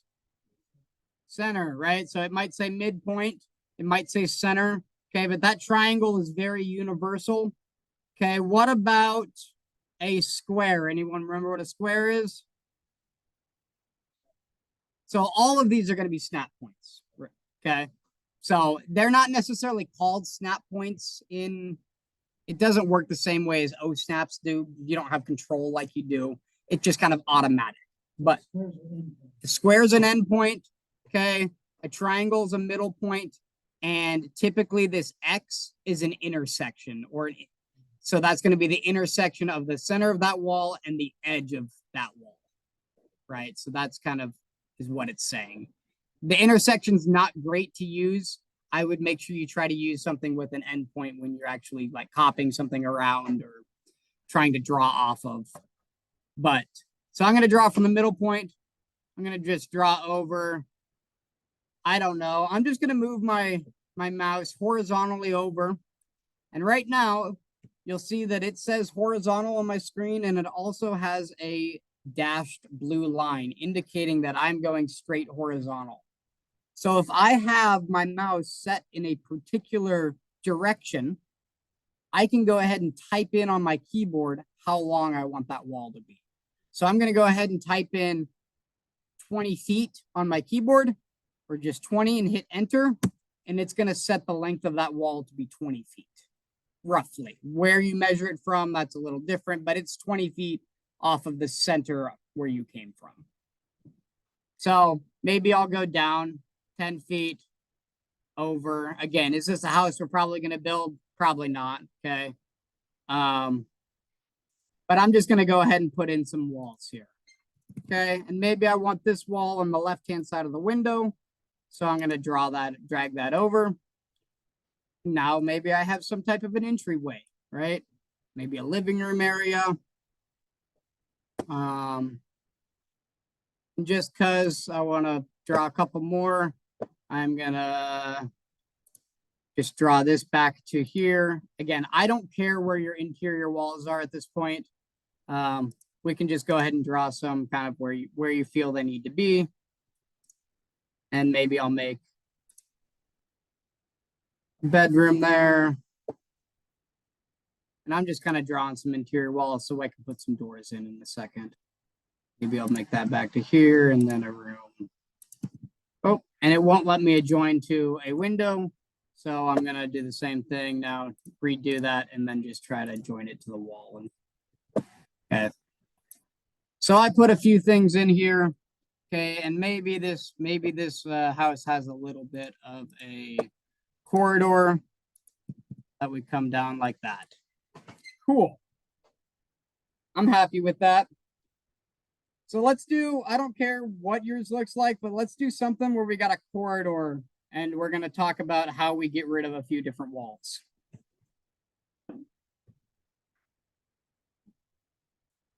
I'll give you a couple minutes, but let's do something where we've got some type of a corridor or a hallway. And we're going to talk about how we can get rid of some of these walls to make it buildable.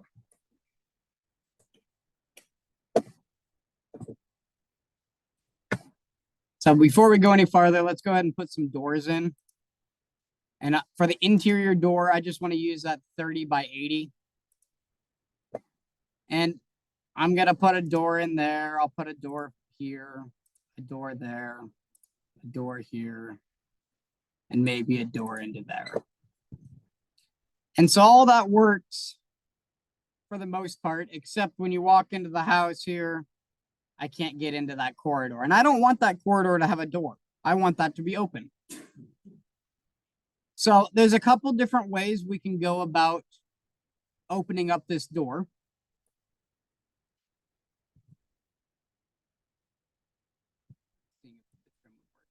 So the easiest way is probably to use our split tool.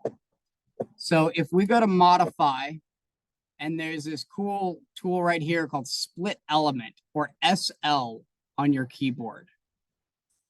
And what we're gonna do is we're gonna essentially cut this wall twice. So I'm gonna cut it once here and once here, and go ahead and hit escape. And what that does is it creates that one wall and puts two slices into it and says, I now have 3 walls. And we're able to take that middle wall, select it, and use the delete key on our keyboard to actually make a cut in that wall. So I'm going to do that one more time. Again, using the split element tool, or SL, on our keyboard. We're going to cut the wall once here, once down here, hit escape twice. And now you'll notice that this wall has 1, 2, 3 different parts to it. We're going to select this middle part and hit the delete key on our keyboard. And now we've made an opening. And the easiest thing from here, since Revit's a tool that likes being able to drag things around, let's click this node, drag it back to the center of that wall, and we'll select this wall, click it, and drag it back to the center. And just like that, we've created an opening for our corridor. Anyone need me to go over that once more?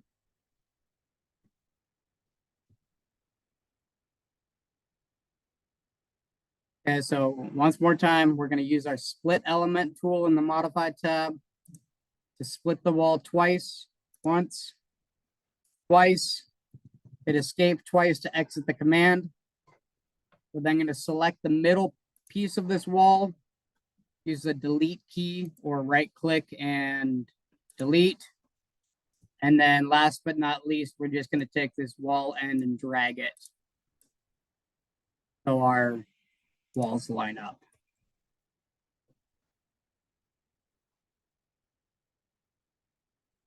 How might we do that without dragging that wall? So let's bring this back to here. How might we do this without dragging the wall?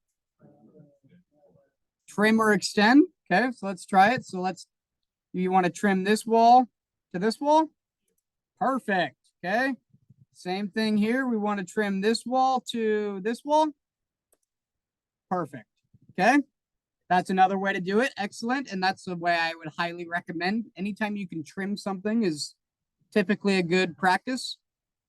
There's one more tool that kind of utilizes both methods that we just did. So the first method was kind of dragging that back to align with the center of the wall.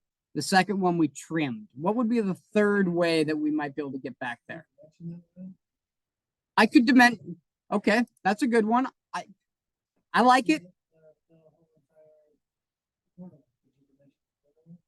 Dimension what?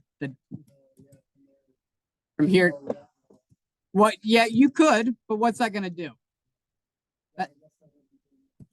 Okay. So what I'm looking for, and we haven't talked about it yet, really, but this is my favorite. So trim is a pretty cool tool, right? My other favorite tool, and you'll hear me talk about this a lot, is a tool called align. Okay, so this is different than aligned dimension. Okay, so that's why I typically will refer to dimension or aligned dimension as just dimension. Okay, and this is referred to as align. What align does is it says, hey, I want to take the center line of this And I want this object here to go to that center line. And I will align that back. And then I can select the center of this wall and say, hey, I want that wall to go to the center of that wall. And just like that, you can make things align with each other. So align is a super cool tool. I'm going to delete this 22-foot dimension right here. Another way to use align, let's say I really like where that wall is and I want that door to be across from it. Let's use align, and I choose this wall and I choose the left-hand side of that door. Now they're perfectly aligned with each other. Okay. So you can align anything you want to. It doesn't necessarily have to be the wall back to the edge or whatever. Maybe I want the edge of this window to be aligned with the edge of that door. Okay. So align is a super, super, super useful tool to lining things up. This right here. This, perfect. So let's go here. Okay, again, all we're doing is we're doing the exact same thing as taking this node and grabbing it and dragging it down, except instead of actually physically doing that, we're saying, hey, let's align that edge of the wall right to the center. And we're going to move it that way. Align the edge of that. Okay.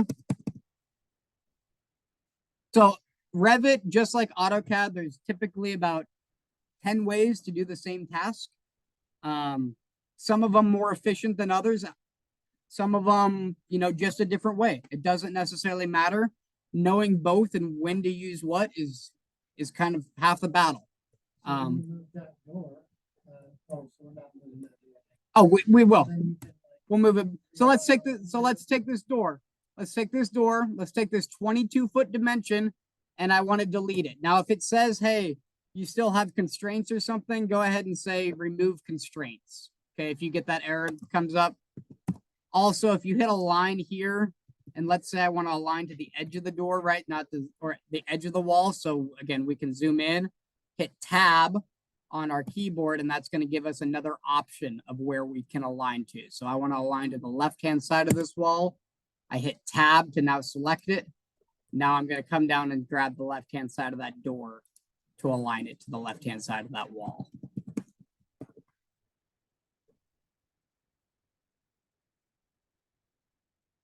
What was the keyboard shortcut for that tool? For align, AL. A is in alpha, L is in Lego. And by the way, if you hover over any of your keys and the ribbons, it will show you the shortcut. So right here, if I hover over that, it says align and then in parentheses AL. And then if you hover over it and keep hovering, it'll show you a quick little demo video of how to use that. Okay, so and that's for all of your tools. So if you want to know how something works pretty easily, the other thing right now, since I've got it hovered, if I hit F1 on my keyboard, it will bring up this help window, and it came up down here, but it brought up this help window. And typically when I do, let's see, typically when I'm over something, I thought it would typically, if I had it open and I hit F1, yeah, so that since I had it hovered, it brought me the help window for printing because I had the print covered. So whatever you have, so like if I hover over this and hit F1, whenever that comes back up, F1, it should bring me up a, oh, if I hit the right buttons.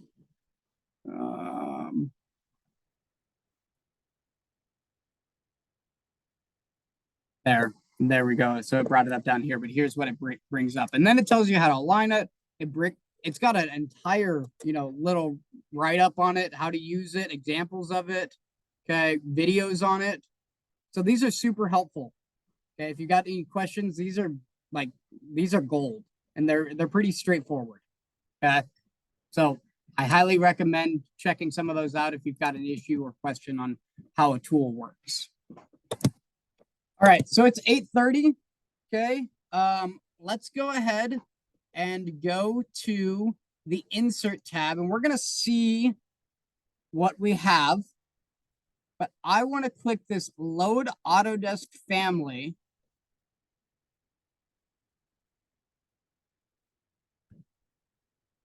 And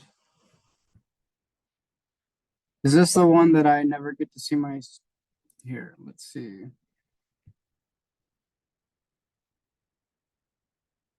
Here we go. Nice. Perfect. And it should bring up a window that looks like this. Does everyone have a window that looks like that? Sweet. Awesome. Okay. So we get to this by going to right here. If you go to the insert tab, okay, so 5th tab, 6th tab over, and we go to load Autodesk family. Okay, so there used to be this button right here that says load family. And then if you click it right now, you'll probably only see a couple things, if not nothing. Okay. This used to be where all the families lived. Since 2021, they have posted these all on the cloud. And so to get there, the easiest way is to go to here and go to load Autodesk family. And it should bring up this Autodesk family browser. And these are all cloud-based families. Okay.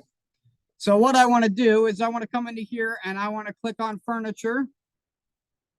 And I want to come start looking at some stuff. So I want you to get a bed. Okay. Maybe come down and get, I don't know, a chair, maybe a couch. And if you click on them and it gets that checkbox next to it, okay, at the top right here, it says 74 results, 3 selected, right? Once I select the ones I want, maybe I want that. Maybe I want this coffee table. Okay, so I got 4 of them selected. I don't care what you grab. Grab a bed, grab a chair, grab a couch, grab a coffee table. You could grab a television. Okay. And once you're done selecting what you want, go ahead and just click load. And it's going to download the families and it's going to spin for a second and it's going to automatically download them and put them in your project browser for you. And if we open up this project browser on the left-hand side, you guys can all hear me, right? Okay, there's this pop-up on my window that says we can't hear anything. I was like, shit. So if you go to the left-hand side and we open up furniture, you'll now see that there's a bed and there's a couple different sizes, a double, a twin, a queen. I've also got a chair and a couch. And if I'm not seeing furniture there. did you download it and load it in? Yeah. So it's in families, okay. Yeah, everything's gonna be so everything is gonna be in families. And then under families, then you've got all your different family categories, and then we're gonna be in furniture from there. So, and you can see we've got different couches, and it couldn't be simpler. Ready? Watch this. I take this couch, I click on it, and I drag it. And I click, and I drop that couch right in my living room. Do you not have one open? Does yours look like this? Right? If you don't have a project browser, right click anywhere in white space, go down to the second one from the bottom. It says browsers and go over and click project browser. So you click it, you click and hold and drag it in. And when you're dragging it in, let's say I wanted the couch to face the other way, I can hit space bar before I click on the actual model, and I can rotate the object before I place it. So maybe I want a couch in there.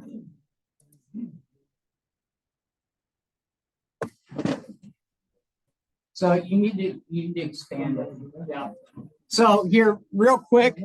So make sure that when you're in the project browser, okay, everything's gonna have a collapse window. If you have a plus button next to it, you can't drag it in. You need to continue collapsing that down until you get the actual chair family. Okay, so I can't grab the chair Viper, but I can grab the chair and bring that in. So I can grab the actual type. And so maybe I want to put a couple chairs that look like that. Space bar with your, put that coffee table in there, and maybe I'll put a plasma TV on the wall. And if I go ahead and I click my doghouse, I don't know if we have any 3D views. We don't. So if I click my doghouse, it'll create a brand new 3D view, and I can go check out my chairs, my table. I put another sofa, I think, back here. And if you're in a 3D view and you hold shift with your mouse, or sorry, shift with your left hand and the mouse wheel, you can rotate that view around. So you click and hold your mouse wheel while holding shift. If you just hold your mouse wheel down, you can move this around. So we come up here and we're going to double click this doghouse at the top, and we're going to create a default 3D view. And right now I'm looking at this TV. It looks a little low. Let's go ahead and put it 4 feet off the ground. And so there I went and elevated that TV to the wall.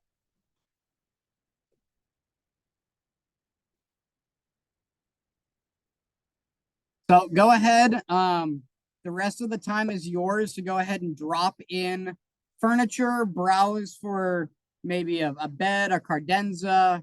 I wouldn't worry about a kitchen at this point or a bathroom. I just worry about a living room, maybe a living room and a bedroom. And just kind of browse through here, take a look at what's in here. Maybe I want,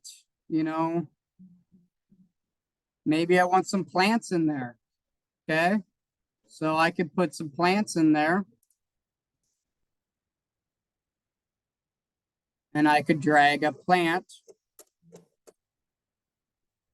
planting, conifer base, and I could drag a plant and put it out here.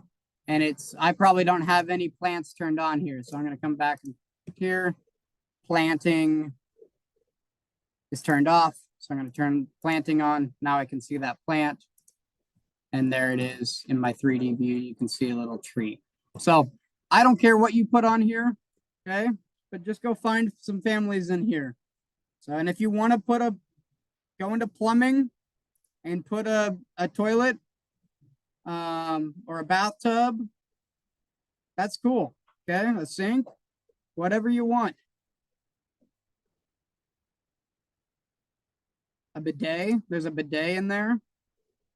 Okay. And these are all these are pretty much what I'd call stock out of the box Revit families. They're just loaded onto their Revit, into their Autodesk cloud. We can load other families for specific manufacturers of specific items, all coming from like a BIM object website or a manufacturer's website. So you're not necessarily limited to what you're seeing in front of you is what I'm getting at. Anything you can dream of, you can find.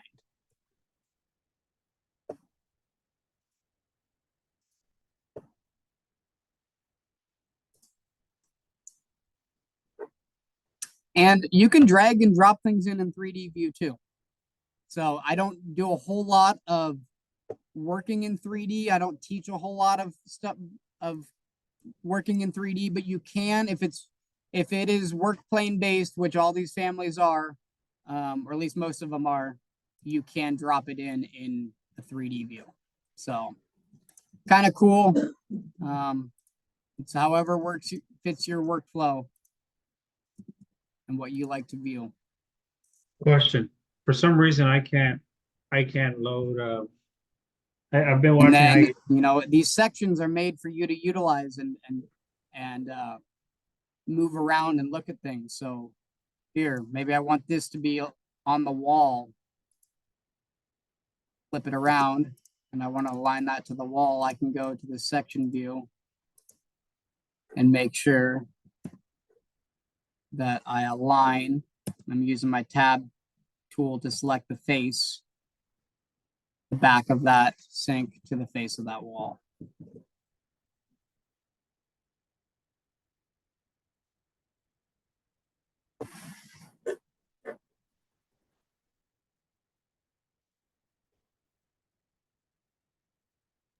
Hey, Graham. Hey, Graham. You hear me? I can hear you, but I don't know why he can't hear you. And if you've got anything that you don't want, select it, hit delete, and get rid of it. Okay, it's that simple. Can you put us? Can you hear you? Oh, you're on mute. Graham, can you hear me?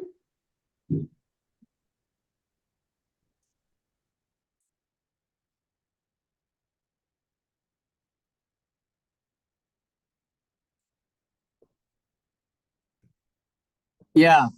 I see a question. Go for it. You can hear us. Somebody have a question, but you cannot hear us. Can you hear us now? Are you muted? I can't hear you if you're talking. Can you hear us? Graham? You can hear us. We are trying to talk, but I'm not can't. hearing you. Am I not hearing anybody? No, he can't hear anybody. Why am I not hearing anybody? Hold up. What happened to my... I should hear you guys. Harry, Hello? talk. Can Okay, you now hear I me? hear Oh, somebody. can you hear Yeah. us? Okay, I got you guys. I don't know. All right. Perfect. Hey, so I had a question. I can't get my like my thing or like like you add coffee tables or couches on there and you go to the plus sign and Yep, I'll show go you. to- So, yep. So I'm gonna stop my share and go ahead and share your screen there. We'll just walk through it all right. because a lot of times when you can when you've got an error, it helps other people to see the same error. Oh, and I still need to do this little cut right here. Okay, well, hold. Let me just move my little thing so I I was can. playing around when you were talking about that. I didn't hear. All right, so zoom into that cut real quick. Okay. Type in SL on your keyboard. S is in SL? Sam. S is in Sam. L is in Larry. Click there. Move your mouse to the south and then click again. Oh, how many clicks do you have? Jeez. Just two? Hit escape. What happened? What happened? I don't know. Hit escape. All right, try it again and cut that second one. You can just actually take that right there and just drag it. Click it right there and just drag that node. Now grab the node itself. Yeah, that the node is the little perfect. And it might drag both ends though, is the issue. Go ahead and let go. Click again. There you go. Then do the same thing with that one. Grab the actual node. This one, right? Yeah. Yep. There you go. Perfect. Okay. Now back to what you wanted to talk about. So on these patterns right here, just I couldn't just like the sofa. I get into sofa and I kick here. And Right. then any of So- these, Are you trying to bring it over? yes. Okay, so don't worry about the properties. Leave the properties alone. Just click Okay. and drag from the project browser. Click From right the- there and drag it right over. Grab that 54 and just drop it right there. Okay. Click again. So hit spacebar on your keyboard and that will rotate it prior to dropping it if you want to rotate it. And then if you just go ahead and click, wherever you click is where it's going to drop it. Okay. And right now in your properties, it says level 1 at 0 so that you know it's dropping it right on the floor. Okay. I got it. And so, okay. So I just drag So- it from here over. You drag it from there and then just make sure that like it's expanded all the way down. Right. So like you have it right now, but like you can't just drag dresser over right now where it says dresser. You need to collapse that dresser down. Yeah. I need to open this up here. And Exactly. And drag that one. Or Correct. drag this over here. Correct. That's Okay. the actual that's the Way to do type. that. Yeah, that's the family type. You can drag the family type, but you can't drag the whole family. So Okay. Perfect. Thank you so much. because the other one is you haven't told it what type you need to drag, essentially. Okay. It's not if you drag it over, it'd be like, hey, I've got 3 different sizes of coffee tables, and you didn't tell it which one. You know what I mean? Okay. So Thank you. yep. For our in-class assignment, Yes. You want to snapshot of the 3D view? I just want a snapshot of your floor plan. I don't care. If you want to give me one of your 3D view, that's cool. I don't care. If you want to give me one of your 3D view and make it shaded or, you know, make it look cool, I don't care. Whatever you want to do. But what I'm going to see is that you had the windows, the buildings, the right shape, and the contents there, right? I don't care. That's the beauty of Revit. You could give me this section right here and I would know that you did all your work, right? Because I can see all that work. And you want a tree on the outside? No, I don't care. I just threw one on there. Okay. I don't care what you have as far as what your building looks like. Okay. I want it to be that L shape that we talked about. And for the most part, I think everyone's got that. As far as where the windows ended up and what's aligned, I don't really care. Again, it's a workshop right now. We're moving things around. You're seeing how things work. So that way, when I tell you, hey, can this be 5 feet apart? You know, right off the bat, oh, I can move it this way. I can align it here. I can dimension it however you need to move it. Okay. So, but yeah, just a snippet of whatever you want. A floor plan or a 3D view, and then, you know, have a few pieces of furniture in there would be great. And again, this thing is super oversized, right? But we will get into building, you know, specific things very soon. So, next week when we come in, I'm going to have a small assignment for you on the board or on the screen share. And I will tell you what type of wall we're using, what type of window we're using, and we're going to try and see what you guys can replicate from this week. Okay. So I'll have it'll be dimensioned up. It'll just be something super simple, right? But just getting you back in the habit of how do I move this wall 10 feet away from this wall? How do I make this window 3 feet from the edge of here, right? So there might be a curveball or two in there. Make sure you're paying attention, but we'll start the week next week with just a little 20-minute activity. Yes. Just not to derail. Sure. From what we went tonight, but is that a static image or can that be changed into as far as dimensions and stuff? This? There's nothing.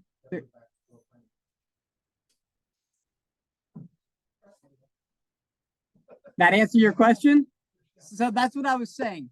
Depending on your workflow, depending on how you like to view things, this window, I can move that over in 3D view. Okay. I'm not going to teach you how to work in 3D view. That's not the point of I want to teach you how to operate in plan and section.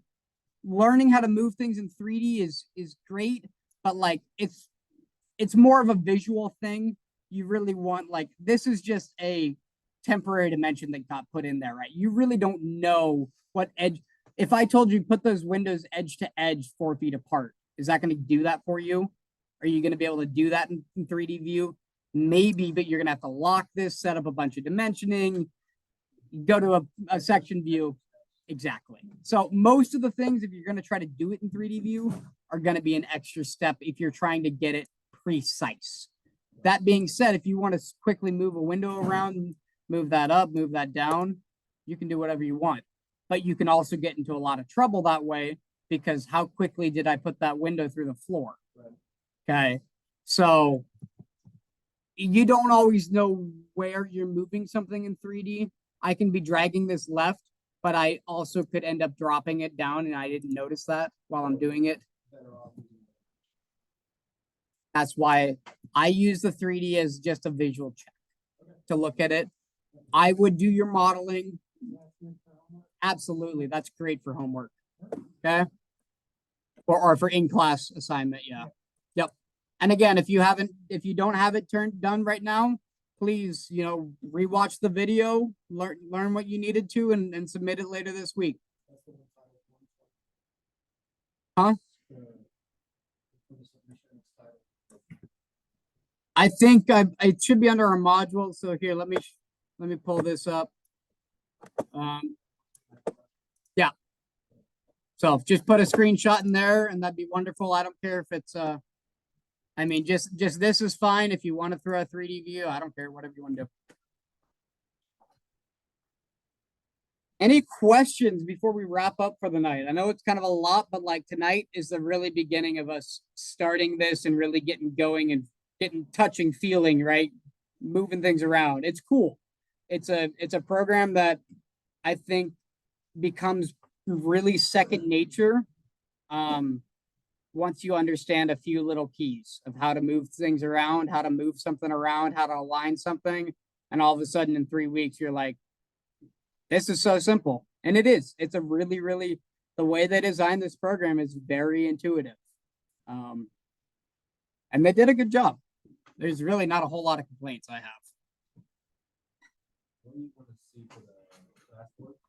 For classwork, give me either a view of this 3D view or just a snippet of your plan view. Something like this is fine. Okay.